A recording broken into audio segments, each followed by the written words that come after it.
Good evening, everyone. Good evening, sir. Good evening. Good evening. Evening, sir. Good evening. चलो आज circle and definite integration and application इसको cover कर लेते हैं। थोड़ा सा हमारा टारगेट वैसे भी पीछे चल रहा था। ये दो टॉपिक हमने डेफिनेट इंटीग्रेशन पहले किया था क्या? बीच में हो गया था क्या? Yes sir. हो गया था ना? हाँ, वो मुझे लगा था कहीं ना कहीं एरिया अंडर करो बाकी था शायद, है ना? कि एरिया अंडर कर्व भी हो गया था। थोड़ा सा किया था। ठीक, तो देखो सर्कल आज ट्राई कर लेते हैं जल्दी से। कुछ कुछ क्वेश्चन तो स्टार्टिंग के बेसिक्स थे सर्कल की इक्वेशन से रिलेटेड। आपको सर्कल का फंडामेंटल पता होगा। General equation of the circle क्या होती है? X square plus y square plus 2gx plus 2fy plus c equal to 0। इसका centre minus g comma minus f और रेडियस का formula under root g square plus f square minus c. Very good, under root g square plus f square minus c. तो ये general circle की equation होती है। ध्यान रखना, x square और वाई स्क्वायर कोएफिशिएंट 1 है। जल्दबाजी में कभी कभी ये बच्चे भूल जाते हैं। यहाँ पे एक्स स्क्वायर और वाई का कोएफिशिएंट क्या होना चाहिए? सेम 1 के बराबर। फिर एक्स के कोएफिशिएंट को 2 से डिवाइड कर दोगे और वाई के कोएफिशिएंट को 2 से डिवाइड कर देंगे और माइनस साइन, उनका साइन चेंज कर देंगे तो आपके पास सेंटर आ जाएगा और रेडियस आ जाएगी। अच्छा, इसके एक्स इंटरसेप्ट और वाई इंटरसेप्ट का भी फॉर्मूला होता है। एक्स इंटरसेप्ट का फॉर्मूला क्या होता है?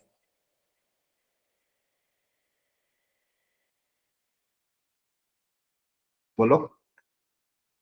Twice of under root g square minus. ध्यान रखना, एक्स इंटरसेप्ट मतलब ये सर्कल एक्स एक्सिस को कितनी लेंथ पे कट कर रहा है, इसको बोलते हैं एक्स इंटरसेप्ट।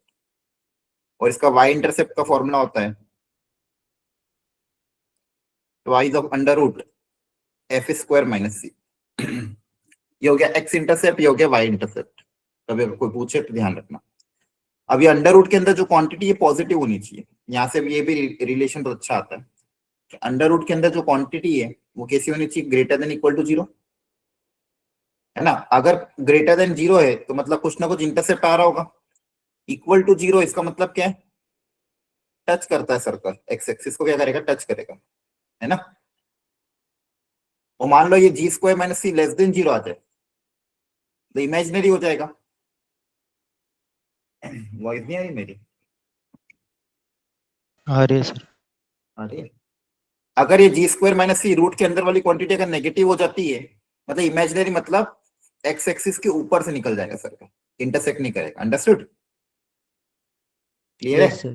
तो इससे कभी कभी ये लॉजिक भी लगा सकते हैं क्योंकि रूट के अंदर क्वांटिटी पॉजिटिव होनी चाहिए। रूट के अंदर क्वांटिटी अगर नेगेटिव मतलब सर्कल ऊपर से निकल जाएगा। तो ये कुछ फंडामेंटल चीजें जो आपको ध्यान रखनी है। इसके अलावा और भी चीजें हैं, जैसे मान लो एक सर्कल है, ये कॉर्ड है, सेंटर से परपेंडिकुलर, अगर सेंटर से परपेंडिकुलर ड्रॉप करें तो कॉर्ड को क्या करता है? बाइसेक्ट करता है। ध्यान रखना, सेंटर से अगर इस कॉर्ड पे आप परपेंडिकुलर डालोगे तो कॉर्ड को बाइसेक्ट करेगा।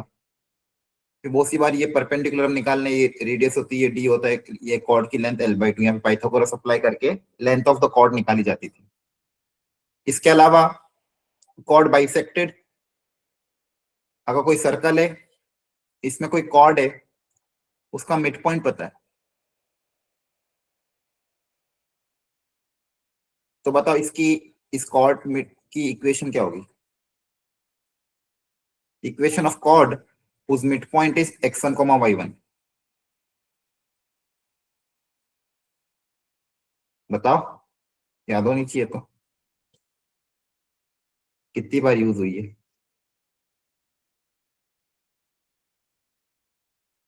Equation of chord whose midpoint is x1, y1 क्या होती है? Chord, equation of chord bisected का formula? Sir S equal to T. नहीं, थोड़ा सा गलत आ गया। T equal to S1, S नहीं आएगा, S1 आएगा। ठीक है, ध्यान रखना, yes sir. T equal to S1। Equation of chord bisected का फॉर्मूला क्या हो जाएगा? T equal to x1। Understood everyone? Yes sir. अच्छा, आप लोगों को शॉर्ट नोट्स भी तो भेजे थे मैंने क्लास में, ग्रुप में आपके हैंड रिटन शॉर्ट नोट्स देखे थे कि नहीं आपने? कोऑर्डिनेट, पूरी कंप्लीट कोऑर्डिनेट ज्योमेट्री के हैंड रिटन शॉर्ट नोट्स भेजे थे, उसको इतने अच्छे बने हुए हैं वो, with question with solve example. उतना भी पढ़ लेते तो भी आपका काम हो जाता। ठीक है, अब एक और आती है इंपॉर्टेंट, कॉर्ड ऑफ कॉन्टेक्ट। हर चीज आपको रेडीमेड मिल रही, फिर भी पढ़ के नहीं आ रहे हो। सुबह ही बता दिया था क्या शाम को टॉपिक कवर होने वाला, बल्कि मुझे भी क्वेश्चन स्टार्ट करने चाहिए थे। आपको फॉर्मूले तक याद नहीं है। Equation of chord of contact बताओ क्या होगा? अगर ये पॉइंट पी है, एक्सटर्नल x1, y1, यहाँ से दो टेंजेंट अगर ड्रॉ करिए, ये दो टेंजेंट अगर सर्कल को दो पॉइंट पे टच करके जा रही है, तो इनसे जो बनने वाली कॉर्ड है उसको बोलते हैं कॉर्ड ऑफ कॉन्टेक्ट। इसकी इक्वेशन क्या होगी? Equal to zero. Very good, ध्यान रखना। अच्छा, एक और चीज होती है, लेंथ ऑफ द कॉर्ड कभी पूछ ले अगर, ये होती है root s1। Length of the chord क्या होती है? Root of s1। अगर एक्सटर्नल पॉइंट से टेंजेंट ड्रॉ करी तो उसकी लेंथ क्या हो जाएगी? Root s1। Chord of contact की equation t equal to zero. ठीक है, इसके अलावा सर्कल की 5 तरह की कंडीशंस आती थी दो सर्कल के बीच में। एक सर्कल मान लो दो एक्सटर्नल है, सेकेंड कंडीशन क्या होती है? एक दूसरे को एक्सटर्नली टच कर रहे हैं। थर्ड, इंटरसेक्ट कर रहे हैं। फोर्थ, इंटरनली मान लो टच कर रहे हैं। और फिफ्थ कंडीशन, एक सर्कल के दूसरे, ऐसा। तो ये पहचानने का तरीका क्या क्या होता था? अगर दोनों सर्कल एक्सटर्नल है, आपको दो सर्कल की इक्वेशन दे देंगे और पूछेंगे बताओ ये सर्कल कैसे हैं, इंटरसेक्ट कर रहे हैं, टच कर रहे हैं, क्या कर रहे हैं। तो यहाँ पे आप बोलोगे कि दोनों के, यहाँ पे कंडीशन कैसे डालोगे? दोनों के सेंटर के बीच की दूरी is greater than r1 plus r2।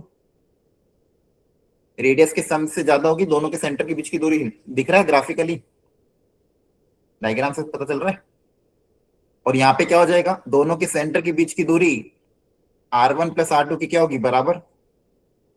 अब यहाँ पे ट्राइंगुलर इनइक्वालिटी लगेगी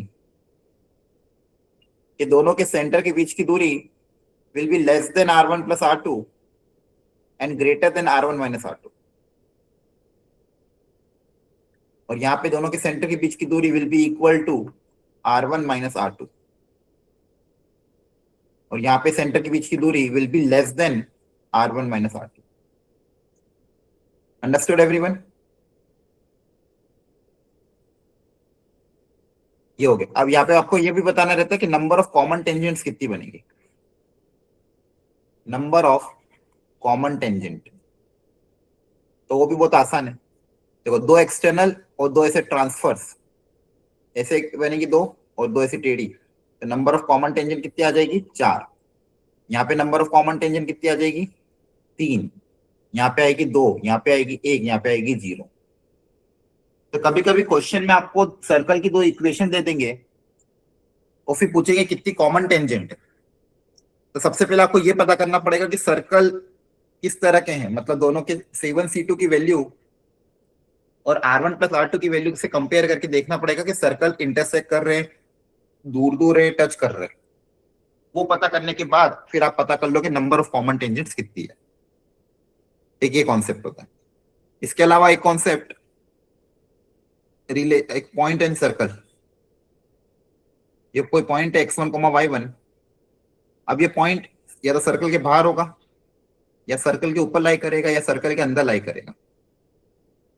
तो ये पता करने के लिए कि वो जो position of point with respect to circle, position of point with respect to circle, ये जो पॉइंट है सर्कल के रेस्पेक्ट में कहां पे, तो ये पता करने के लिए क्या करते हैं?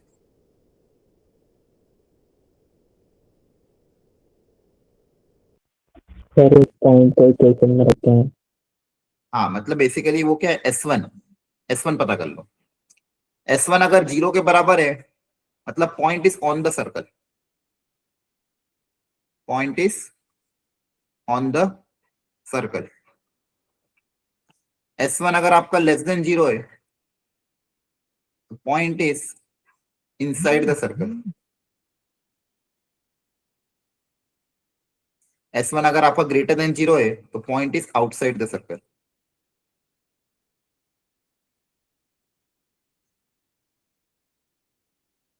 ध्यान रखना। इसके अलावा एक होता है position of line with respect to circle. Position of line with respect to circle. जैसे मान लो ये कोई सर्कल है, ये कोई लाइन है। अब लाइन या तो बाहर से निकल जाएगी, या लाइन टच करके जा सकती है, या लाइन इंटरसेक्ट करेगी। तो कैसे पता करेंगे ये लाइन सर्कल के बाहर है, टच करके जा रही है, या इंटरसेक्ट करके जा रही है? दो तीन तरीके हैं। सेंटर से परपेंडिकुलर डिस्टेंस निकाल लो। एक लाइन का एक पॉइंट से डिस्टेंस कैसे निकालते, उसका फॉर्मूला कल बताया था। ये डी पता कर लो, डी। अगर ये डी की वैल्यू रेडियस के बराबर आ रही है, मतलब लाइन कैसी होगी? टेंजेंट आया ना। डी अगर ये डिस्टेंस रेडियस के बराबर आ जाए, मतलब लाइन कैसी होगी? टेंजेंट। ये डी की वैल्यू ग्रेटर देन रेडियस हो, लाइन इज आउटसाइड। और ये डी की वैल्यू लेस देन आर हो जाए तो line intersect the circle. Intersect the circle eight 2 point. Understood? Yes sir. अच्छा, ये S1 और ये T का मतलब क्या होता है ये तो पता, ये पहले भी बताया था एक बार। S1 वगैरह T क्या होता है? जैसे मान लो कोई भी कर्व की इक्वेशन आपकी S होती है। अब ये कर्व कोई भी हो सकता है, पैराबोला, इलिप्स, हाइपरबोला, सर्कल, कुछ भी। ये कर्व को अपन S से डिनोट करते हैं। तो मान लो यहाँ पे कर्व है x² + y² + 2gx + 2fy + c। ये कर्व है। S1 क्या आ जाएगा? इस कर्व के अंदर x की जगह x1 रख दोगे और y की जगह y1, वो पॉइंट रख दोगे। वो पॉइंट रख दोगे अगर x की जगह x1, y की जगह y1, तो जो वैल्यू आएगी वो S1 होता है। ध्यान रखना, S1 का जो सिंबल हर जगह यूज हो रहा है। और t निकालने का तरीका क्या होता है? जहां जहां पे भी x² है उसकी जगह क्या रिप्लेस हो जाता है? x(x1). y² की जगह अगला टर्म क्या है? y²। कर्व जो भी कर्व में x² है, कर्व में x² की जगह लिख दोगे x(x1), y² की जगह रिप्लेस कर देंगे y(y1). अगर x से x की जगह रिप्लेस हो जाता है x + x1/2, y की जगह रिप्लेस हो जाता है y + y1/2, और constant term as it is रहता है। तो ये अगर रिप्लेसमेंट आप कर देते हो तो इससे आपको टी की इक्वेशन मिल जाती है। टी मतलब, अब टी अलग अलग सिंबल होता है। अगर मान लो कोई कर्व पे पॉइंट ऑफ कर्व के ऊपर पॉइंट पी है x1, y1, तो इस पे अगर मैं टेंजेंट ड्रॉ करूंगा, इस टेंजेंट की इक्वेशन होती है t = 0। यहाँ पे पॉइंट क्या है? Point on the curve. वहीं पे वो जो भी मैंने बताया था आपको, chord of contact, chord of contact के लिए भी इक्वेशन क्या होती है? t = 0, लेकिन उसका पॉइंट कौन सा है? External to the circle. ये x1 y1 है, इससे आपकी कॉर्ड ऑफ कॉन्टेक्ट बनेगी, और इस कॉर्ड ऑफ कॉन्टेक्ट की इक्वेशन भी क्या है? t = 0। और कॉर्ड बाइसेक्टेड की इक्वेशन भी अभी बताइए, t = S1। अगर ये मिड पॉइंट है, इस बार पॉइंट p क्या है? Mid point. अगर ये मिड पॉइंट दिया हुआ है तो इस कॉर्ड की इक्वेशन हो जाएगी t = S1। तो तीन फॉर्मूले कम से कम आपको ध्यान रखने हो। टेंजेंट, किसी भी कर्व पे टेंजेंट की equation t = 0। Chord of contact की इक्वेशन का भी फॉर्मूला सेम होता है, t = 0। बस दोनों में अंतर क्या है? टेंजेंट के केस में पॉइंट कर्व के ऊपर वाला पॉइंट है, और कॉर्ड ऑफ कॉन्टेक्ट में पॉइंट कहां पे? एक्सटर्नल वाला पॉइंट। कॉर्ड बाइसेक्टेड की इक्वेशन क्या है? t = S1। t कैसे निकालते हैं, S1 कैसे निकालते हैं, यहां बता रखा है। फॉर एग्जाम्पल कोई कर्व है x² - 2y + 5 = 0। बोला find equation of tangent at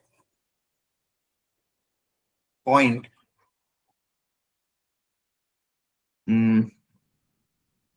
2 रख देंगे तो यहाँ कितना आ जाएगा?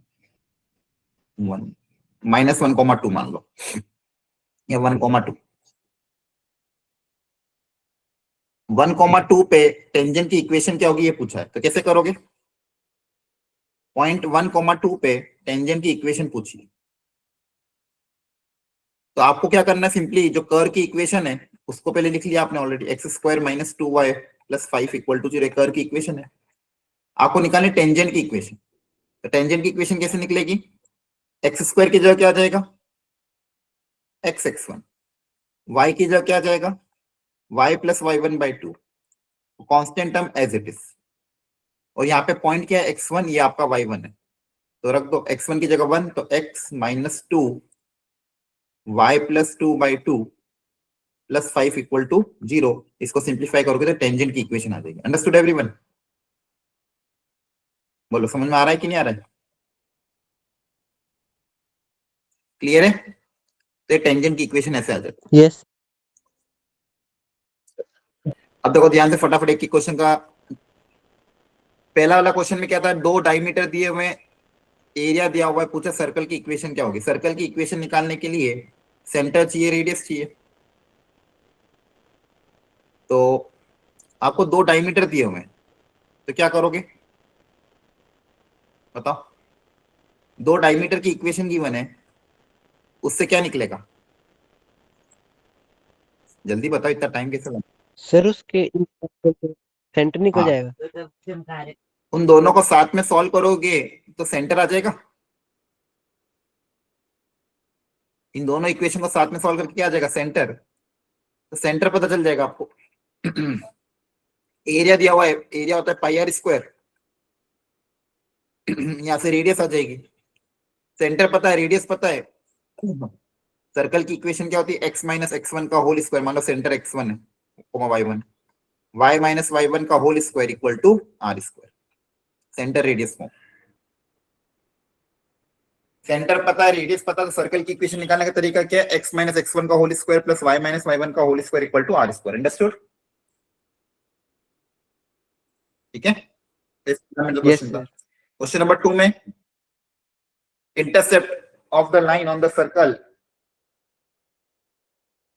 Equation of the circle on AP as a diameter.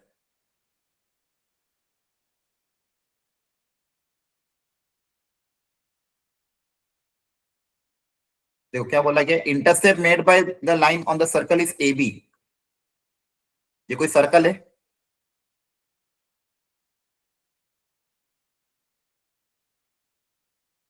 Intercept made by the line y equal to x, कोई लाइन है मान लो y इक्वल टू x, जो इस पे AB का इंटरसेप्ट बनाती है। अब बोला AB को डायमीटर मानते हुए अगर एक सर्कल बनाए, AB को डायमीटर मानते हुए अगर एक सर्कल बनाए तो उसकी इक्वेशन क्या होगी। उस सर्कल को मान लो S डैश बोल दिया। अब बताओ कैसे करेंगे इसको, क्या कॉन्सेप्ट यूज होगा यहाँ पे। क्वेश्चन समझ में आ गया। y equal to x line है जो कि गिवन सर्कल पे AB इंटरसेप्ट बनाती है, उस AB इंटरसेप्ट पे को डायमीटर मानते हुए अगर मैं एक और सर्कल ड्रॉ करूं, सर्कल की इक्वेशन पूछी गई है। तो एक फॉर्मूला और होता है, वो भी लिख लो, कॉमन कॉर्ड का। इक्वेशन ऑफ कॉमन कॉर्ड का फॉर्मूला क्या होता है,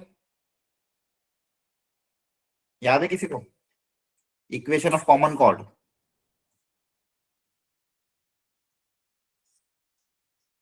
ये कोई सर्कल है मान लो S इक्वल टू 0। हाँ बताओ,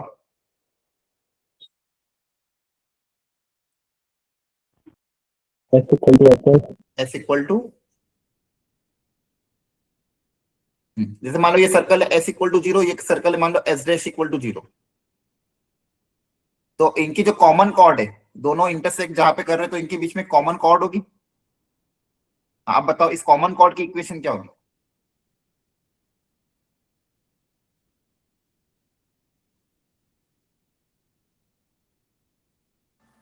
So S equal to S हाँ, dash. S equal to S dash और S minus S dash equal to 0। Very good, ठीक है।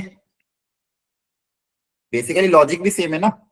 आप दोनों सर्कल के पॉइंट ऑफ इंटरसेक्शन को सॉल्व करोगे तो वहां पे एक लाइन की इक्वेशन मिलेगी। तो दोनों सर्कल को सॉल्व करना मतलब S equal to S dash, दोनों सर्कल की इक्वेशन को आपस में इक्वेट कर दो, मतलब S minus S dash equal to 0, S minus S dash equal to 0 इससे आपको एक लीनियर इक्वेशन मिलेगी। वो लीनियर इक्वेशन क्या होगी? कॉमन कॉर्ड हो। अंडरस्टूड? क्लियर हो गया? Yes, sir. ध्यान रखना। अच्छा, कभी ये सेम इक्वेशन अगर मान लो सर्कल टच कर रहे हो एक दूसरे को, एक्सटर्नली टच कर रहे हैं, तो इस बार कॉमन कॉर्ड की जगह क्या है? Common tangent. क्या है कि कॉमन टेंजेंट। तो ये कॉमन टेंजेंट की भी इक्वेशन यही होगी, s minus S dash equal to 0। ध्यान रखना।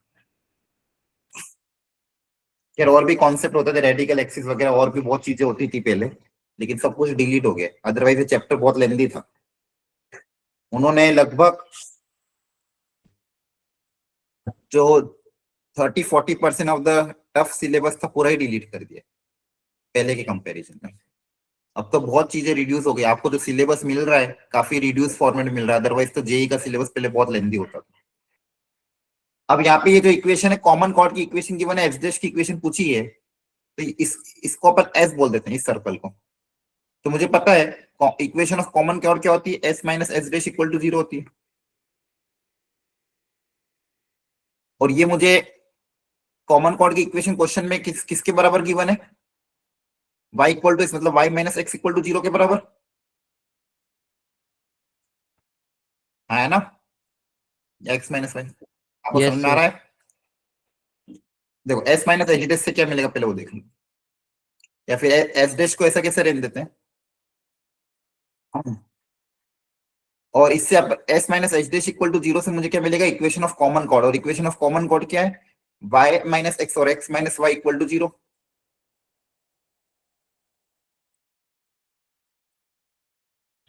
तो दोनों से अगर आपस में इक्वेट कर दें, s मतलब x square plus y square minus 2x minus S dash equal to x minus y. इससे ट्राई करके देखते हैं आंसर आएगा। तो एस डैश उधर चला जाएगा, इधर क्या आएगा? X square plus y square minus 3x plus y. इससे कोई ऑप्शन मैच कर रहा है क्या? नहीं कर रहा है। तो फिर हम दूसरा वाला ले लेते हैं, y माइनस एक्स, क्योंकि x माइनस वाई भी हो सकता है, y माइनस एक्स भी हो सकता है। अगर y माइनस एक्स लोगे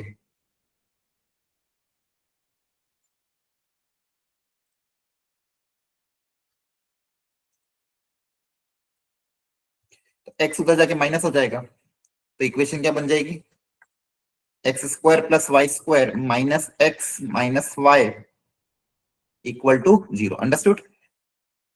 ये सेटिस्फाई कर, क्लियर है? क्योंकि आपको तो लाइन की order of Yes, contact sir. Equation की थी y इक्वल टू एक्स। अब या तो ये x minus y equal to 0 है, y minus x equal to 0, दोनों में से कुछ एक हो सकते हैं। इससे आंसर आ नहीं रहा था, इससे आंसर आ गया आपका। अंडरस्टूड? देखो क्वेश्चन दिखने में टफ था कि भाई सर्कल की इक्वेशन निकलेगी कैसे, लेकिन यहाँ पे कॉन्सेप्ट क्या यूज कर लिया? Equation of common cord. Equation of common cord का अगर आपको ध्यान होगा काफी इंपॉर्टेंट भी है, बहुत क्वेश्चन आए हुए हैं।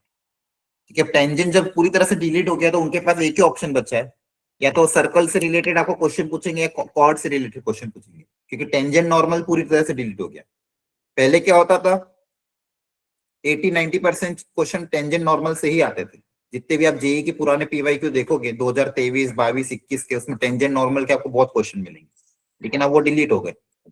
अब मैक्सिमम क्वेश्चन कॉर्ड से ही आएंगे। अगला question number 3, if the two circle intersect, तो आर में कंडीशन बताओ। ये अभी बताया था मैंने आपको, अगर दो सर्कल एक दूसरे को इंटरसेक्ट करते हैं तो बताओ इनके सेंटर के बीच में और R1 R2 के बीच में क्या कंडीशन आई थी? C1 C2 कैसा होना चाहिए? Sir, less than R1 plus R2. हाँ, less than R1 plus R2 and greater than R1 minus R1 R2। R2 understood everyone? Yes, C1 sir. C2 क्या है? दोनों के सेंटर के बीच की दूरी। पहले सर्कल का सेंटर बताओ, इसका सेंटर क्या है? कोऑर्डिनेट 1,3 1,3. 1,3 देख के आना चाहिए, पहचानना। सेकेंड सर्कल का सेंटर क्या है? -G, F करो। 4, -4, -2 है ना? तो दोनों सेंटर निकालनी है, अब इन दोनों के बीच में डिस्टेंस निकालना पड़ेगा। सर -1 आएगा। -1 4, आ रहा है, हाँ -1। Sorry 4, -1 okay. C1 C2 कितना आ जाएगा? Distance between the centre x2 - x1 का होल स्क्वायर 4 - 1 3 3 का स्क्वायर 9 y2 - y1 का होल स्क्वायर 16, तो कितना आ जाएगा 5। ठीक है, तो ये वैल्यू 5 आ गई। R1 R2 भी निकालना है। R1 कितना है? पहले सर्कल का सेंटर रेडियस,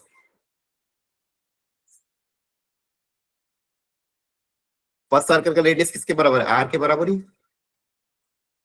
और सेकंड का radius √g² + f² - c। Understood? तो कितना आ जाएगा? कितना आ रहा चेक करो। सर 3। 3 आ रहा है, ओके। तो R2 3 आ गया। यहाँ वैल्यू पुट अप कर देते हैं, R1 + R2 और R1 - R2। अच्छा, यहाँ पे मॉड ले लेते हैं क्योंकि अपन को मैग्नीट्यूड से मतलब है, तो यहाँ पे R3 - 3। अंडरस्टूड? अब यहां से आपको पता करना पड़ेगा R की कंडीशन क्या है। दो इनइक्वालिटी, दोनों को अलग अलग सॉल्व करना पड़ेगा। तो आपको जो मैंने 5 कंडीशन बताई है, उसी से क्वेश्चन सॉल्व हो रहा है। सर्कल इंटरसेक्ट करेंगे तो थर्ड कंडीशन, एक्सटर्नली टच करेंगे तो सेकंड कंडीशन, दूर दूर है तो फर्स्ट कंडीशन। Understood everyone? ये पांचों condition depending on the question आपको अप्लाई करनी पड़ेगी। फोर्थ में क्या बोला गया था? The two circle intersect at two distinct point P and Q, then the line passing through PQ। अब देखो, ये भी अच्छा क्वेश्चन है। इसमें मतलब कौन सा लॉजिक लगेगा फोर्थ में? ये बहुत बार रिपीट हुआ है जेईई में, ये सेम क्वेश्चन। क्वेश्चन फोर्थ में क्या लॉजिक अप्लाई होगा?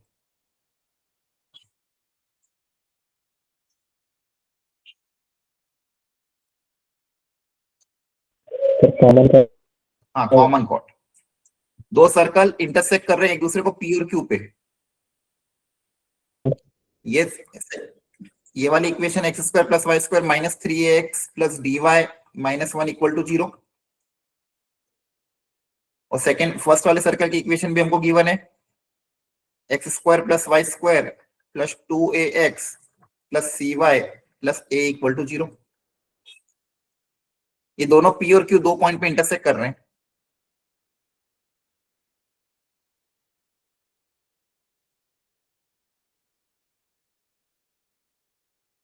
तो PQ जो लाइन है उसकी इक्वेशन आपको गिवन है।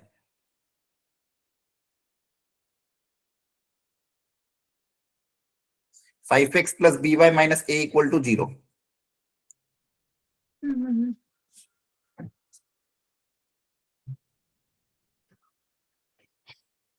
अब कैसे करोगे ए में कंडीशन? अच्छा, ये इक्वेशन को निकालने का दूसरा तरीका भी क्या है? ये कॉमन कॉर्ड ही है, तो ये अगर s है, ये s' है, तो इसको निकालने का तरीका क्या होता है? s - s' = 0, है ना? इन दोनों का अगर सब्सट्रैक्ट करोगे s - s', तो देखो ये 2ax - और -3ax, तो कितना हो जाएगा? 5ax। cy - dy और a -(+1) = 0।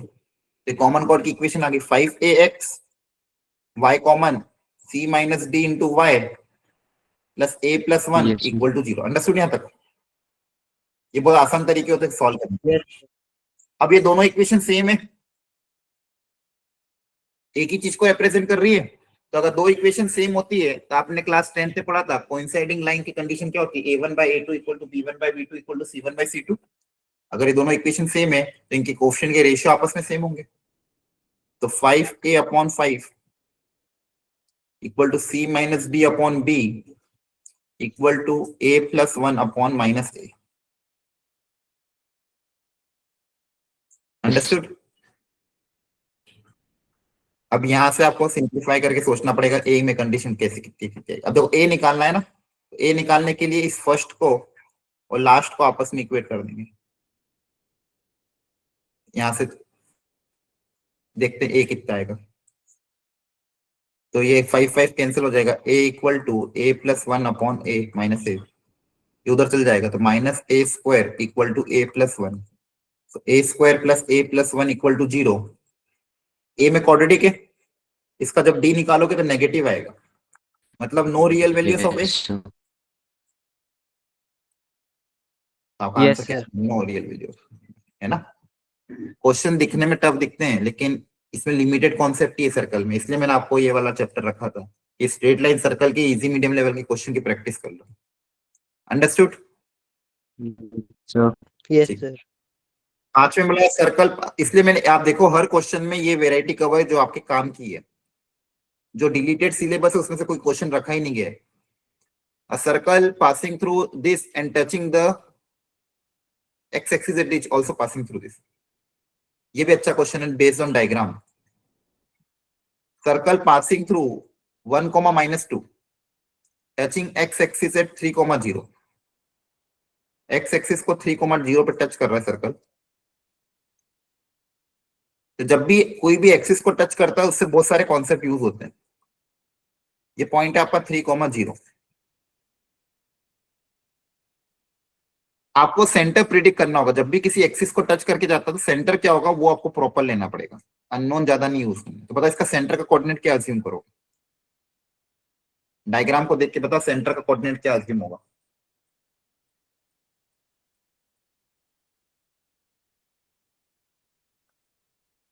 अगर रेडियस आर है सर्कल की मान लो, तो सेंटर का कोऑर्डिनेट क्या अज्यूम करोगे? Sir, 3 comma h कर सकते हैं. 3, H. नहीं, रेडियस अगर आर है तो अब सोचो, 3, R होगा ना। Yes, sir. Y coordinate R के एक्स एक्सिस को टच कर रहा है ना, तो एक्स एक्सिस को टच करता है तो हमेशा ध्यान रखना, अगर एक्स को टच कर रहा है तो वाई कोऑर्डिनेट रेडियस के बराबर होगा, और वाई को टच करेगा तो एक्स कोऑर्डिनेट रेडियस के बराबर होगा। क्लियर है? ये इंपॉर्टेंट पॉइंट है। बोलो, समझ में आ रहा है? अभी Yes, sir. सर्कल कहां से पास कर रहा है? 1, -2 से भी पास कर रहा है। तो बोला है कि कौन सा पॉइंट सर्कल होता है, इसकी आपको क्या लिखनी पड़ेगी? इक्वेशन लिखनी पड़ेगी। तो सेंटर पता है, रेडियस पता है, इक्वेशन क्या हो जाएगी? x-x1 का होल स्क्वायर y-y1 का whole square equal to R square. देखो इसमें, इस पूरे क्वेश्चन में सबसे बड़ा कॉन्सेप्ट यही था कि आप सेंटर क्या अज्यूम करते हो। सेंटर अगर मान लो आपने कुछ और अज्यूम कर लिया होता तो आपके अननोन बढ़ जाते हैं। सेंटर अगर आपने कुछ और अज्यूम कर लिया होगा तो आपके अननोन बढ़ जाते हैं। अंडरस्टूड? तो यहाँ पे आपने ध्यान रखना, एक्स एक्सिस को अगर टच करता है तो सेंटर का वाई कोऑर्डिनेट रेडियस के बराबर होगा।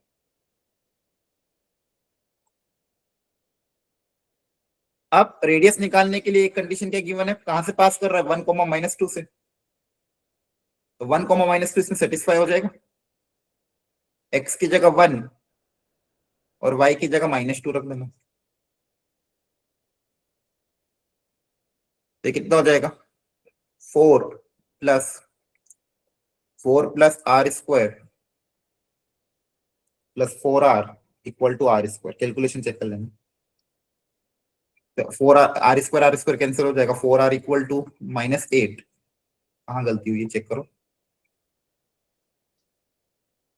अच्छा हाँ, आपने कोऑर्डिनेट अज्यूम किया ना, तो ये डिस्टेंस अगर r होगा तो कोऑर्डिनेट कितना होगा? -r, नेगेटिव साइड में ना, है ना, क्योंकि डिस्टेंस Yes. अगर आप अज्यूम किया तो ये y कोऑर्डिनेट नेगेटिव है तो सेंटर कोऑर्डिनेट क्या होगा? -r, तो ये हो जाएगा y + r, तो -2 + r, तो कितना आएगा ये? -4r, तो -4r इक्वल टू 8, तो r इक्वल टू 2, तो रेडियस आ गया 2। सर्कल की इक्वेशन आ जाएगी, सर्कल की इक्वेशन क्या आ जाएगी? x-3 का होल स्क्वायर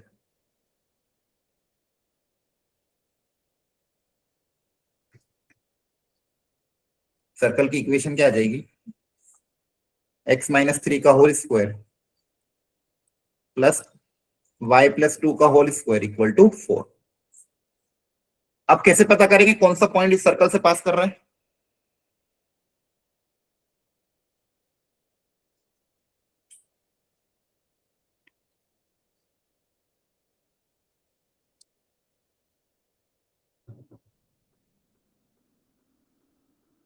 बताओ। सर इस इक्वेशन को सेटिस्फाई करेंगे। सर इक्वेशन पुट कर सारे देंगे। ऑप्शन को एक एक करके पुटअप करते जाना, सारे ऑप्शन को एक एक करके पुटअप करते जाना, तो आपको पता चल जाएगा। क्लियर है? ओके। क्वेश्चन नंबर 6 में Yes, क्या sir. कॉन्सेप्ट यूज होगा?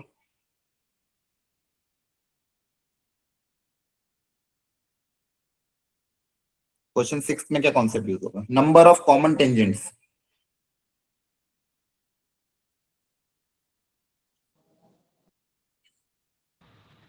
सर सेंटर के बीच का डिस्टेंस निकालेंगे, फिर इक्वेट कर देंगे R1 + R2 और R1 - R2 से।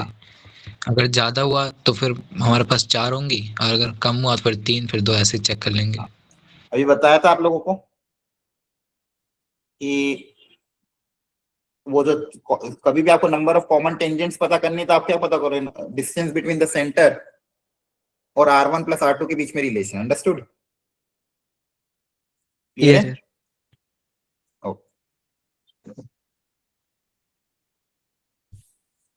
अब देखो 7th वाले में tangent at 1,7 to the curve this also touching the circle this.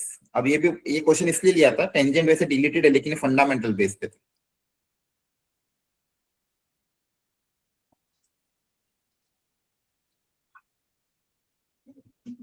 एक टेंजेंट एक कर्व पे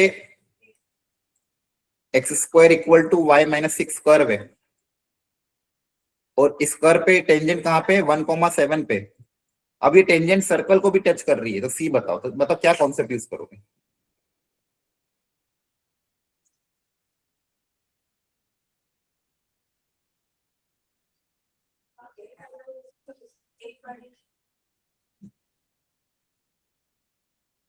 सोचो थोड़ा सा।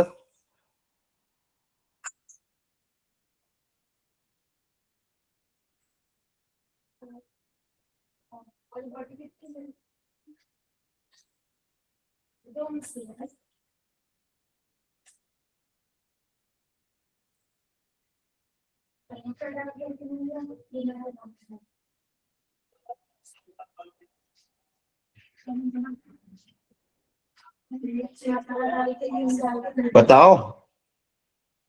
सर जो हमारे को कर्व दी है उसमें dy/dx निकाल लेंगे, उससे टेंजेंट की स्लोप आ जाएगी, और फिर उसके बाद टेंजेंट की इक्वेशन निकाल लेंगे, हाँ सर्कल के साथ सॉल्व आ जाएगा। ठीक है। देखो टेंजेंट की इक्वेशन तो चलो आप निकाल सकते हो, डिफरेंशिएट करके स्लोप निकाल सकते हो। पॉइंट पता है, स्लोप पता है, टेंजेंट की इक्वेशन आ जाएगी, वो भी एक तरीका सही है, कोई दिक्कत नहीं। इस कर्व को डिफरेंशिएट करोगे dy/dx, तो टेंजेंट की स्लोप आएगी, उसमें पॉइंट 1,7 रखेंगे। स्लोप पता है, पॉइंट पता है, टेंजेंट की इक्वेशन आ जाएगी। अब वो जो टेंजेंट इस सर्कल को भी टेंजेंट है, अगर सर्कल को भी टेंजेंट है तो सर्कल के लिए कंडीशन क्या यूज करेंगे कि सर्कल के सेंटर से परपेंडिकुलर रेडियस के क्या होगा? बराबर होगा। अभी मैंने आपको बताया था ना, सी निकालना है आपको सर्कल का, तो सबसे पहले आप टेंजेंट की इक्वेशन निकालोगे। टेंजेंट की इक्वेशन निकालने के दो तरीके हैं। t = 0, पहले कर्व लिख लो अच्छे से। कर्व क्या है? या तो इसको उधर भेजो या इसको उधर भेजो। मान लो आपने लिख दिया x² - y + 6 = 0, ये कर्व है।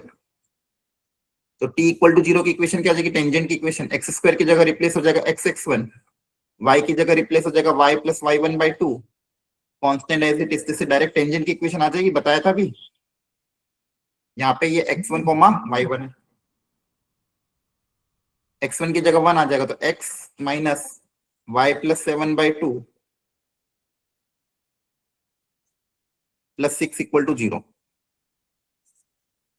तो जगह x - y + 7/2 + 6 = 0। यहाँ पे कितना हो जाएगा? 2x - y + 7 + 12 = 0। अंडरस्टूड? तो जगह 2x - y + 5 = 0।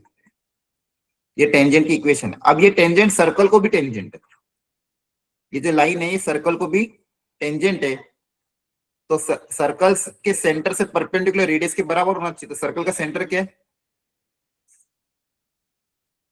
-8, -6, ये सर्कल का सेंटर है। यहां से परपेंडिकुलर रेडियस की क्या होगी? बराबर होगी। इसका रेडियस भी आपको निकालना पड़ेगा सी के टर्म्स में। रेडियस क्या होगी under root of g square plus f square minus C,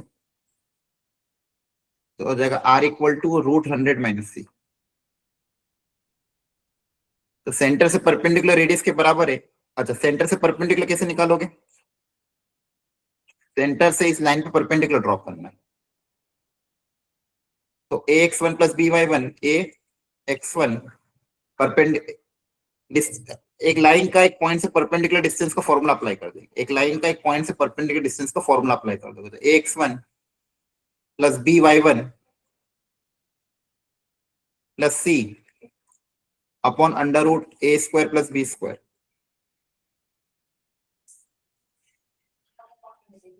under root of A square plus B square, ये सेंटर के सेंटर से परपेंडिकुलर डिस्टेंस और ये रेडियस के क्या होगा बराबर। यहां से आपका सी आ जाएगा। ये बात समझ में आ रही है? Yes. देखिए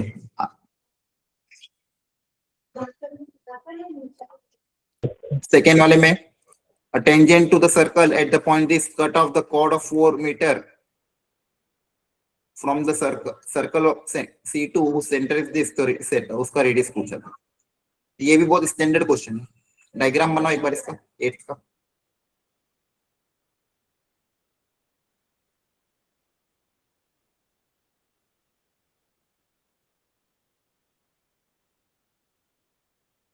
एट्थ का डायग्राम बना के सोचो क्या दिया हुआ है। Tangent to the circle C1, circle C1 क्या है? X square plus y square minus 2x minus 1 equal to 0। इस पे tangent at the point 2,1।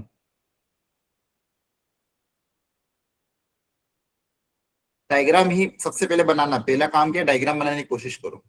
Cuts off a chord of length 4 metre on the circle C2। ये जो tangent है दूसरे circle C2 पे cord बनाती कुछ।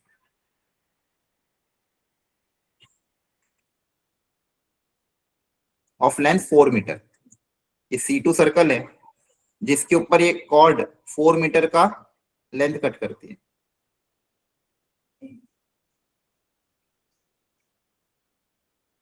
और उसका सेंटर आपको दिया हुआ है 3,-2। तो C2 का रेडियस कितना होगा? C2 का रेडियस कितना होगा ये पूछा गया। क्वेश्चन समझ में आया? बताओ। अरे आया समझ में? सॉल्व नहीं करना है तो क्लास एंड करता हूं मैं। जवाब देना नहीं जरूरी समझते तो बंद करो क्लास, खुद से कर लेना। सॉल्यूशन वैसे भी दिए हुए हैं। मेरा ये काम भी नहीं है एक एक क्वेश्चन को सॉल्व करना, आपका काम था सॉल्व करके आना और डाउट पूछना। फिर भी मैं एक एक क्वेश्चन डिस्कस कर रहा हूँ और समझ में आ रहा है नहीं आ रहा है इसमें हाँ या ना का जवाब देना रहता है। मन ही नहीं करता आप लोगों की बैच लेने का, सीरियसली बताऊं तो। टीचर ही चेंज करना पड़ेगा मुझे। मैम है वो दिव्या मैम है, अंतारी मैम, कोई ना कोई एक आपकी क्लास ले लेगा। देखो ध्यान से, फर्स्ट वाले सर्कल पे 2,1 पे टेंजेंट हमने ड्रॉ करी है जो कि दूसरे सर्कल C2 पे कॉर्ड ऑफ लेंथ 4 कट करती है। उसका सेंटर हमको दिया हुआ है 3,-2। तो बताओ रेडियस कितना होगा ये पूछा गया। तो अब इसमें कॉन्सेप्ट क्या लगाएं? अब अभी आपको मैंने बताया डायग्राम से चीजें क्लियर है। सेंटर से परपेंडिकुलर कॉर्ड को बाइसेक्ट करती है, तो ये जो ट्राइंगल मान लो OAB, इस OAB में क्या क्या चीजें पता है हम वो देख लेते हैं। बाइसेक्ट करती तो ये AB लेंथ 2 के बराबर हो जाएगी। OA आपका रेडियस के बराबर जो आपको निकालना है। अब OB कैसे निकलेगा बताओ? OB कैसे निकाले? Sir Pythagoras theorem. पाइथागोरस तो लगेगी लेकिन उसके लिए आपको OB निकालना पड़ेगा ना, उसके बाद पाइथागोरस लगाओगे। क्योंकि आपके पास 3 अननोन, 2 अननोन है तो आपको एक अननोन तो निकालना पड़ेगा। ये डिस्टेंस D कैसे निकाले? D आ जाएगा, ये 4 ये पता है तो फिर पाइथागोरस से रेडियस आ जाएगा। लेकिन ये डिस्टेंस D कैसे निकाले? OB।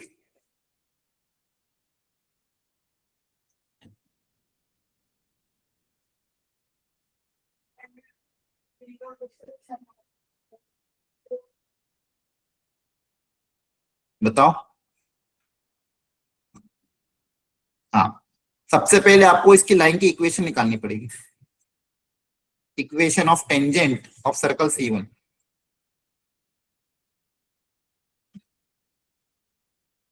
नहीं, फुट ऑफ परपेंडिकुलर निकालने की जरूरत नहीं है ना, डायरेक्ट एक पॉइंट का एक लाइन से डिस्टेंस निकालना है।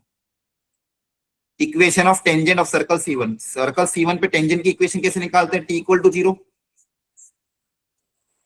सर्कल की इक्वेशन आपको दी हुई है x² + y² - 2x - 1 = 0। इसमें t = 0 निकाल लेना। t = 0 कैसे पता करोगे, x1 y1 क्या है, ये आपका x1 y1, x² की जगह रिप्लेस हो जाएगा x1, y² की जगह रिप्लेस हो जाएगा y1, x की जगह x + x1/2 constant as it is. तो टेंजेंट की डायरेक्ट इक्वेशन आ गई। सबसे आसान तरीका होता है ये टेंजेंट की इक्वेशन निकालने का। 2x + y - x - 2 - 1 = 0। तो x + y - 3 = 0। टेंजेंट की इक्वेशन आ गई। अब एक पॉइंट का एक लाइन से परपेंडिकुलर डिस्टेंस का फॉर्मूला अप्लाई करोगे। पॉइंट क्या है, 3, -2। लाइन क्या है, x + y - 3 = 0। इस पॉइंट का इस लाइन से परपेंडिकुलर डिस्टेंस निकालना है d। तो इसके लिए फॉर्मूला आपको बता रखा था पहले भी। ax1 फॉर्मूला क्या होता है डिस्टेंस निकालने का, ax1 + by1 + c upon √a² + b²। यहाँ वैल्यू पुट अप कर देना। ये x1 है, ये y1 है, ये इक्वेशन का ax + by + c है। a कितना है 1, b भी कितना है 1, तो a भी 1 है, b भी 1 है। तो 1 × 3 1 × -2 + c अपॉन √a² + b²। इससे d आ जाएगा। अंडरस्टूड। जैसे d आएगा फिर आप पाइथागोरस अप्लाई कर दोगे। r2² = d² + 4। यहां से रेडियस आ जाएगा। क्या है, क्वेश्चन समझ में आया? Yes sir. Yes sir. तो देखो कितने अच्छे कॉन्सेप्ट है, और एक भी क्वेश्चन ऐसा नहीं है कि जो डुएबल ना हो। अगर आप डायग्राम बना के सिंपली कॉन्सेप्ट को अप्लाई करोगे तो चैप्टर टफ नहीं है। और जानबूझ के इन फंडामेंटल कॉन्सेप्ट को लेने का बहुत बड़ा रीजन था, एक एक करके सारे कॉन्सेप्ट लिए गए। जो भी मैंने आपको बताया, टेंजेंट की इक्वेशन निकालना, कॉर्ड बाइसेक्ट करती है, और सारी चीजें यहाँ पे यूज हो रही है। हर क्वेश्चन में एक छोटा छोटा कॉन्सेप्ट है। 9th में क्या बोला गया, circle C whose radius is 3 touches the circle externally at this, the length of the intercept made by the circle on the x-axis। अब देखो ये भी एक अच्छा क्वेश्चन है।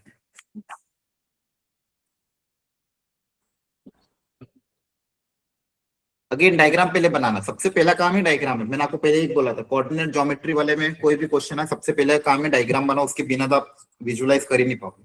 A circle C whose radius is 3, एक सर्कल है, एक सर्कल C है उस जिसकी रेडियस 3 है।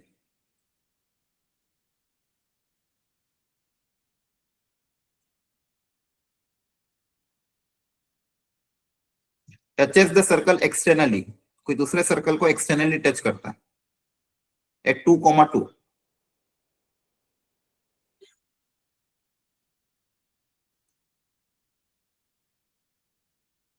और इस सर्कल की इक्वेशन हमें पता है। सर्कल की इक्वेशन पता है मतलब सेंटर भी पता है, रेडियस भी पता है। इक्वेशन गिवन है मतलब बाय डिफॉल्ट आपको दोनों चीजें पता होनी चाहिए। इसका सेंटर हम लिख देते हैं C2। सेंटर क्या हो जाएगा बताओ? -1, 2। -1, 2। सेंटर कोऑर्डिनेट आ गया, रेडियस निकालोगे तो 3 आ जाएगी, है ना। तो रेडियस पता है, सेंटर पता है। फर्स्ट वाले का सेंटर C1 मान लेते हैं और रेडियस R1 मान लेते हैं। तो बोला है कि C जो सर्कल है वो एक्स एक्सिस पे कुछ इंटरसेप्ट बनाता, तो एक्स एक्सिस पे कितना इंटरसेप्ट बनाता वो पता करना है। मतलब सर्कल C का आपको सेंटर निकालना है ना। अगर सेंटर पता चल गया तो सर्कल की इक्वेशन आ जाएगी, सर्कल की इक्वेशन आ जाएगी तो एक्स इंटरसेप्ट भी आ जाएगा। बोलो। और यस एक्स सर। इंटरसेप्ट का फॉर्मूला क्या आपको सिखाएगा, ट्वाइस ऑफ √g² - c। तो अब पूरा टारगेट क्या है कि सर्कल C का सेंटर पता करना है। अब आप दिमाग लगाओ, बताओ सर्कल C का सेंटर कैसे निकालेंगे। डायग्राम आपके सामने मेंशन है। सर्कल जो C है उसका सेंटर का कोऑर्डिनेट कैसे निकलेगा?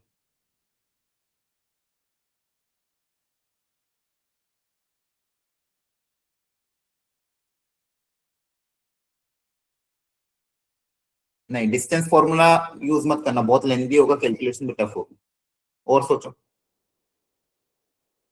और एक और आसान तरीका जिससे कैलकुलेशन भी आसान होगी, जल्दी आंसर निकले। आपको सर्कल सी का कोऑर्डिनेट पता करना है।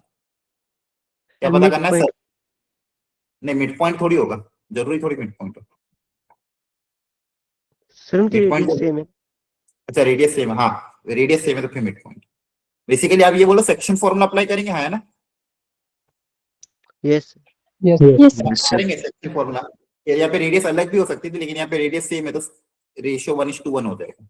सेक्शन फॉर्मूला अप्लाई करके फटक से आ जाएगा।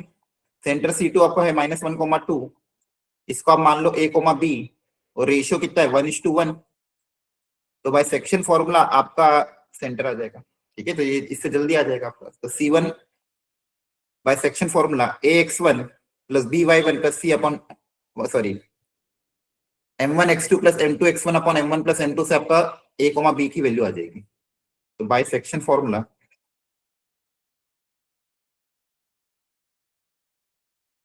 C1 आपके पास आ जाएगा। C1 पता चल के मतलब इक्वेशन ऑफ सर्कल C आ जाएगी। ये रेडियस पहले से पता था, और x इंटरसेप्ट का फॉर्मूला फिर अप्लाई कर देना, twice of √g² - c। Understood? तो देखो ये क्वेश्चन भी सॉल्व किया 2018 में 18 में आया। अब देखो question number 10, the common tangent of the circle this and this. इन दो सर्कल की कॉमन टेंजेंट पता करनी है। वैसे देखो टेंजेंट डिलीट हो गया है, लेकिन फिर भी हल्का बहुत कॉन्सेप्ट जेई यूज कर सकता है, क्योंकि फंडामेंटल्स है। कॉमन टेंजेंट पता करने के लिए सबसे पहले आपको थोड़ा सा ये देखना पड़ेगा कि सर्कल है कैसे, मतलब एक्सटर्नली इंटरसेक्ट कर रहे, टच कर रहे, इंटरनली टच कर रहे हैं। अगर मान लो एक्सटर्नली टच कर रहे हैं, फिर तो जल्दी से आ जाएगा S1 - S' = 0, हाँ है ना? अगर दोनों सर्कल एक्सटर्नली टच कर रहे होंगे तो उससे डायरेक्ट आ जाएगा S1 - S'। अगर आपको आएगी तो कंडीशन वैसी जाएगी, बाकी दूसरी वेराइटी नहीं आएगी। ठीक है, तो एक बार इसको आप पहले ये पता करना कि दोनों सर्कल की पोजीशंस कैसी है। इसके बाद क्वेश्चन नंबर 12, वापिस से वही क्वेश्चन है जो अभी बताया था। दो सर्कल P और Q पे इंटरसेक्ट कर रहे हैं, PQ की इक्वेशन गिवन है। तो पहले PQ की इक्वेशन कैसे निकालोगे? S - S' = 0, हाँ है ना? अच्छा देखो, Yes, यहाँ पे sir. इन्होंने एक छोटी सी ट्रिक ली है। सेकेंड सर्कल की इक्वेशन के कोएफिशिएंट क्या है? x² और y² के 2 है, तो फिर क्या करेंगे? सेकेंड सर्कल में x² और y² का कोएफिशिएंट 2 दिया हुआ है, कैसे निकालोगे फिर आप कॉमन कॉर्ड? हाँ, पहले 2 से डिवाइड कर देना। पहले सर्कल 1 क्या हो जाएगा आपका? x² + y² 5kx + 2y + k = 0। और सेकेंड सर्कल क्या हो जाएगा? उसको 2 से डिवाइड कर दोगे, 2 से डिवाइड कर दोगे तो x² + y² kx + 3y/2 - 1/2 = 0। ध्यान रखना कोएफिशिएंट सेम बनाना है। अब आप लिखना कॉमन कॉर्ड की इक्वेशन, वही फॉर्मूला S - S' = 0। इससे जो इक्वेशन आएगी और ये इक्वेशन क्या है? आइडेंटिकल। वापिस से फिर उनका A1/A2 = B1/B2 = C1/C2। ठीक है, ट्राई कर लेना। Yes. 13th में the circle this and this intersect having center on the circle passing through the the circle passing through the intersection of this and this and then having the center on the line this। एक circle, अच्छा ये भी बहुत अच्छा concept है, family of circle से। एक circle जो कि इन दोनों सर्कल के इंटरसेक्शन से पास हो रहा है, जब भी ऐसी लाइन आए, a circle passing through the intersection of 2 circle या फिर circle passing through the intersection of a line and a circle, तो ध्यान रखना एक छोटा सा कॉन्सेप्ट यूज होगा, फैमिली ऑफ सर्कल, वो यूज करेंगे। आपको एक सर्कल गिवन है मान लो S, और दूसरा सर्कल गिवन है मान लो S'।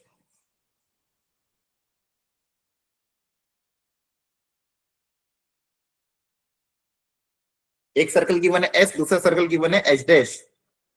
A circle passing through the intersection of C1 and C2, मतलब इन दोनों सर्कल से पास होने वाला जो सर्कल होंगे, अब दो पॉइंट से पास होने वाले इनफाइनाइट सर्कल होंगे, तो उनमें तो कोई भी एक सर्कल की अगर आपको इक्वेशन लिखनी तो वो सब क्या होगी? Family of circle.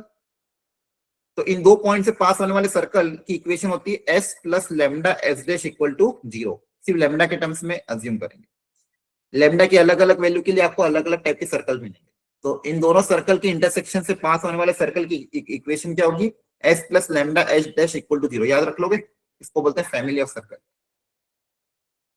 ठीक है, ध्यान रखना है।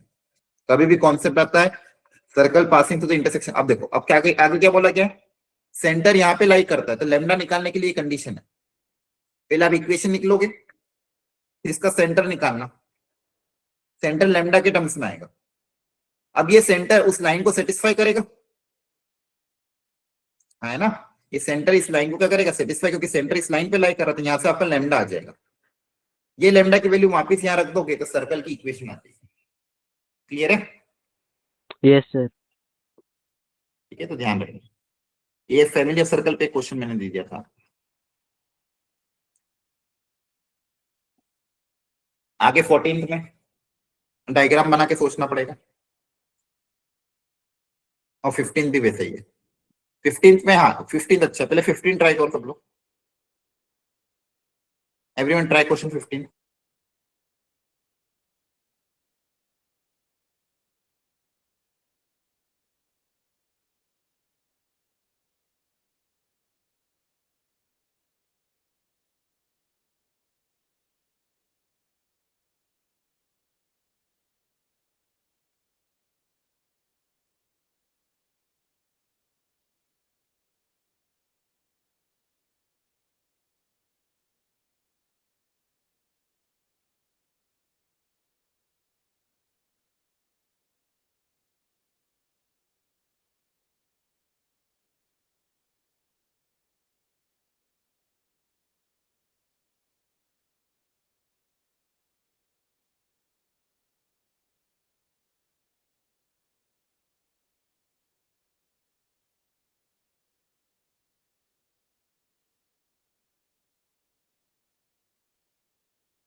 देखो, सबसे पहले आपको ये कंडीशन दे दी ताकि आप सर्कल की इक्वेशन निकाल लो, है ना? सर्कल 2 पॉइंट से पास कर रहा है, और सेंटर इस लाइन पे लाई कर रहा है। तो सर्कल की इक्वेशन निकालने के लिए तरीका क्या हो जाएगा, पहले सेंटर को अज्यूम कर लेंगे। अब लाइन के ऊपर पॉइंट कैसे अज्यूम करते हैं सिखाया था। एक्स को ए मान लो, याद आ रहा है, कल ही बताया था, एक ही चीज Yes. बार बार यूज होती है। एक्स को ए मान लो, वाई आ जाएगा, वाई कितना आ जाएगा, -2 -3a/2। तो सेंटर आ गया। अब रेडियस निकालने के लिए OA और OB को आपस में बराबर कर दोगे, मतलब ए निकालने के लिए OA = OB करोगे, यहां से ए आ जाएगा, ए पता चल जाएगा मतलब सेंटर पता चल गया, सेंटर पता चल जाएगा तो फिर रेडियस भी निकल जाएगी। तो इस सर्कल की इक्वेशन आपके पास आ जाएगी। पहली चीज तो थोड़ा लेंदी है। अब बोला find the equation of the cord with mid point is 1,2। अब देखो ये अलग कॉन्सेप्ट है। सर्कल की इक्वेशन आप निकाल चुके हो, आपको निकालना है इक्वेशन ऑफ कॉर्ड उस मिड पॉइंट इज 1,2। एक कॉर्ड जिसका मिड पॉइंट आपको दिया हुआ है 1,2, उसकी लेंथ पता करनी है। आपको क्या पता करनी, लेंथ। तो वापस पाइथागोरस से ही निकलेगा। रेडियस ऑलरेडी आप निकाल चुके हो, है ना। सेंटर आपको पता ही है, सेंटर से इस कॉर्ड पे परपेंडिकुलर का डिस्टेंस d निकालना पड़ेगा, है ना। एवरीवन एग्री कर रहे हो। ये लेंथ l/2 हो Yes, sir. जाएगी, ये r हो जाएगी। r आपको पता है, l/2 पता करना है। अब सेंटर से लाइन पे परपेंडिकुलर निकालने के लिए लाइन की इक्वेशन निकालना पड़ेगी। तो क्या इस लाइन की इक्वेशन निकाली जा सकती है? ये d निकालने के लिए इस लाइन की इक्वेशन निकालना पड़ेगी। इस लाइन की इक्वेशन क्या होगी, इक्वेशन ऑफ कॉर्ड बाइसेक्टेड। इसका फॉर्मूला भी सिखाया था, t = s1। इसकी कॉर्ड की क्या आ जाएगी इक्वेशन, इस सेंटर से परपेंडिकुलर डिस्टेंस d आएगा। अंडरस्टूड। d पता है, r पता है, फिर बाय पाइथागोरस थ्योरम से आपके पास क्या आ जाएगा, l आ जाएगा। ठीक है। तो एक तरीका ये, अंडरस्टूड। सर्कल 2 पॉइंट से पास कर रहा है, Yes, sir. सेंटर यहाँ पे लाई कर रहा है, तो आपने पहले सेंटर का कोऑर्डिनेट अज्यूम कर लिया। OA = OB कर दोगे तो ए आ जाएगा, ए आ जाएगा मतलब सेंटर आ जाएगा, सेंटर आ जाएगा तो रेडियस भी आ जाएगा। सेंटर पता है, रेडियस पता है, सर्कल की इक्वेशन आ जाएगी। फिर आप इस कॉर्ड की इक्वेशन निकालने पड़ेगी, t = s1 से। फिर सेंटर से कॉर्ड पे परपेंडिकुलर डिस्टेंस निकालने के लिए d का फॉर्मूला अप्लाई करोगे। रेडियस पता है, d पता है, पाइथागोरस थ्योरम अप्लाई करके l आ जाएगा। अच्छा, d निकालने के लिए खैर परपेंडिकुलर डिस्टेंस का फॉर्मूला अप्लाई करने की भी जरूरत नहीं थी, आपको मिड पॉइंट पता ही है, तो सेंटर से ये डिस्टेंस डायरेक्टली निकल जाएगा। तो कॉर्ड की इक्वेशन भी आखिर जरूरत नहीं पड़ेगी, इस केस में जरूरत नहीं पड़ेगी क्योंकि मिड पॉइंट दिया हुआ है ना। ये मेहनत भी बच जाएगी। ठीक है, तो मिड पॉइंट ऑलरेडी पता है ना आपको, सेंटर पता है, मिड पॉइंट पता है, तो डिस्टेंस फॉर्मूला अप्लाई करके d निकाल लेना। ठीक है, ओ सर पता है, वैसे ए इसमें पता है। डायरेक्ट आ जाएगा, क्या इसमें ए आ जाएगा डायरेक्ट। ए डायरेक्ट आ रहा है? Yes sir. कैसे, डायग्राम सर से? इसमें हमें जो पॉइंट दे रखे हैं ना, ये भी जो सर्कल पे टच हो रहे हैं, उनका जो y कोऑर्डिनेट सेम है, मतलब x कोऑर्डिनेट दोनों के सम के हाफ के बराबर होगा। हाँ, अच्छा, वो यही पॉइंट है क्या?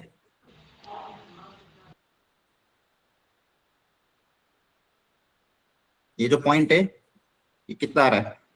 सर ये हाफ होगा दोनों के सम के। 2,2। Yes sir. हाँ, अब सर इस पे हम जो लाइन खींचेंगे तो हमारे पास x कोऑर्डिनेट 2 आ जाएगा। हाँ, एक्स कोऑर्डिनेट तो 2,2 है। ना, सेंटर का x कोऑर्डिनेट 2 आ जाएगा। अच्छा, सेंटर का एक्स कोऑर्डिनेट आप 2 आ जाएगा। Yes sir.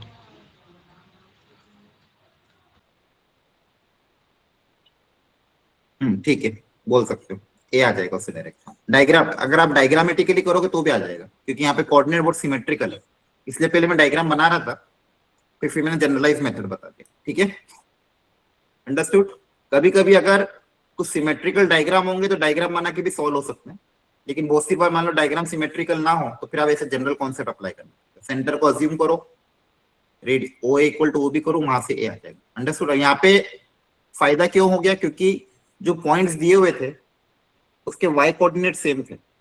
अगर वाई कोऑर्डिनेट अलग अलग होते तो फिर डायग्राम थोड़ा टेढ़ा बनता। अंडरस्टूड? ठीक है, यस अभी बचे हुए क्वेश्चन आप लोग ट्राई कर लेना। लगभग कॉन्सेप्ट मैंने बता दिया है आपको, क्या क्या वेराइटी आती है। ठीक है, ये बचे हुए क्वेश्चन लगभग अपन ने 10-12 क्वेश्चन तो सॉल्व कर लिया है। बचे हुए क्वेश्चन अगर आपको ट्राई करने हो या फिर जो क्वेश्चन कर रहे हैं उन्हीं को रिपीट करना हो तो रिपीट भी कर सकते हो, और ऑलरेडी पहले से कर रखे हैं तो बच्चे क्वेश्चन ट्राई करके इस चैप्टर को आज वाइंड अप कर देना। इसके फॉर्मूला शीट खुद की अपनी बना लेना। ऑलरेडी एक फॉर्मूला शीट आपको दे रखी है, उसका यूज करके खुद की एक फॉर्मूला शीट बना लेना ताकि उसको आप डेली बेसिस पे रिवाइज कर सको। आगे वाले मॉक टेस्ट में अगर सर्कल स्ट्रेट लाइन का कोई क्वेश्चन आता है और इस कॉन्सेप्ट पे बेस आता है जो हमने सीखा है तो कर लेना, और टफ लेवल आता है तो छोड़ देना, कोई दिक्कत नहीं। लेकिन अगर सिंपल फंडामेंटल्स का है जो आपने सीख रखा हो तो फिर आप क्वेश्चन आप सर्कल स्ट्रेट लाइन का ट्राई कर सकते हैं। क्लियर है? ओके, कल टेस्ट है, फॉर्मूला रिवीजन अच्छे से करके प्रॉपर्ली टेस्ट अटेंड करना। Okay, thank you.